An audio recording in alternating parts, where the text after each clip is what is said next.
The full transcript of former FBI Director Jim Comey's interview with George Stephanopoulos has been released. It's a massive interview, clocking in more than 5 hours, and it's deeply revealing. By now, you've probably heard a lot about what Comey has had to say about Donald Trump, and not very much of that was newsworthy, it turned out. The real value of this interview is what it says about James Comey. By the end, you realize that Comey never should have been FBI director. He's too partisan. Trump's main mistake was in not firing him on Inauguration Day.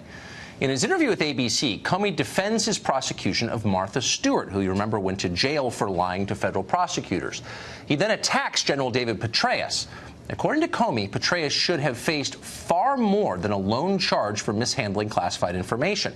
He should have gone to prison for lying. In Comey's words, lying, quote, strikes at the heart of our rule of law in this country. Fair enough. The powerful should be held accountable for their misdeeds. But then Comey goes on to talk about the Mark Rich case. Do you remember that?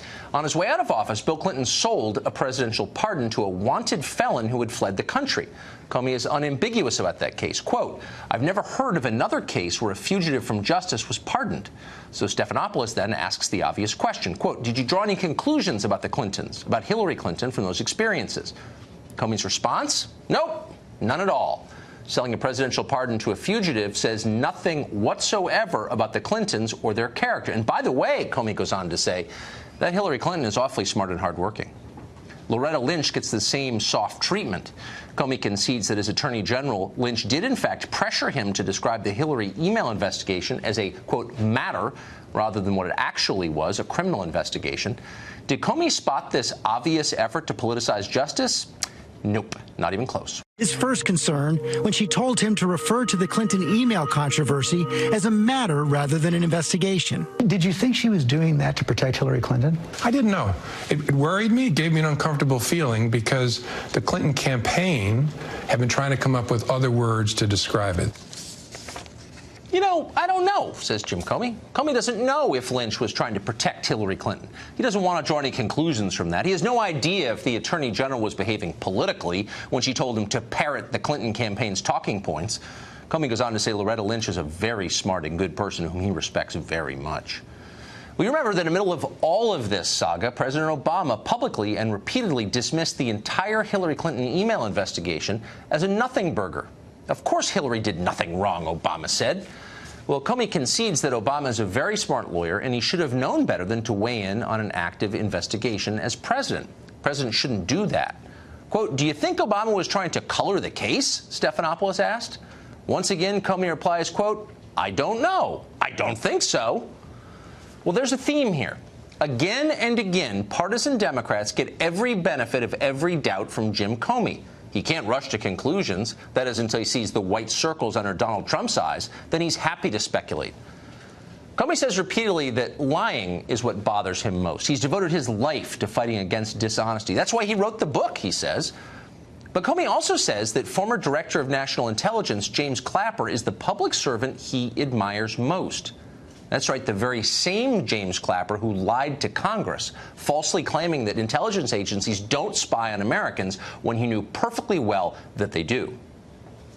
Does the NSA collect any type of data at all on millions or hundreds of millions of Americans? No, sir. It does not. Not wittingly. Not wittingly. What you just saw is perjury. It's a federal crime. But unlike Martha Stewart, James Clapper got away with that. Jim Comey is happy that he did. The most revealing moments of the interview come when Comey describes the alleged Russian plot against our democracy. Comey claims repeatedly that Russia wanted Trump to beat Hillary Clinton in the election. But if it's that simple, why did Russian propagandists apparently attack Trump as well and stage protests against him? Comey doesn't address that. Instead, he acts as if we know for certain that Putin was working on Trump's behalf. But we absolutely do not know that for certain. In many cases, the facts contradict that conclusion. Comey is passing off speculation as fact.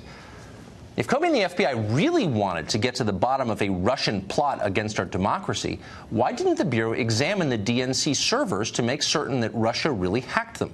To this day, regardless of what you hear, we've never seen any evidence that the government of Russia directed the theft of data from those servers, or from John Podesta's Gmail account, for that matter. We just take that on faith. Everyone repeats it like it's true. But why should we believe that without actual proof? Because people like Jim Comey say so? Because our intel agencies never lie to us? Right. Comey's main piece of evidence that the president is a Russian stooge is that he never heard Trump criticize Vladimir Putin, even in private conversations. I don't know what's behind that, Comey says meaningfully. The implication is that Trump is unpatriotic, a traitor to America. So that's the new standard. Unless you denounce Putin vigorously and behind closed doors, our top law enforcement officials suspect you of disloyalty and criminal intent, and then all but accuse you of that on television. There's a name for this. It's called McCarthyism, and it's scarier than anything Trump has ever done with Russia.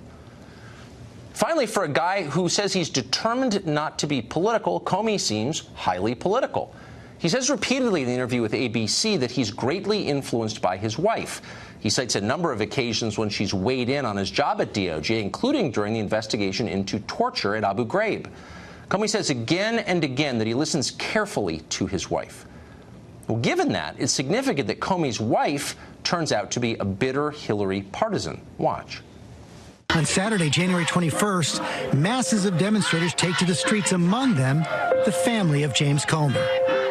My wife and girls marched in the Women's March the day after President Trump's inauguration. At least my 4 daughters, probably all 5 of my kids, wanted Hillary Clinton to be the first woman president. I know my amazing spouse did.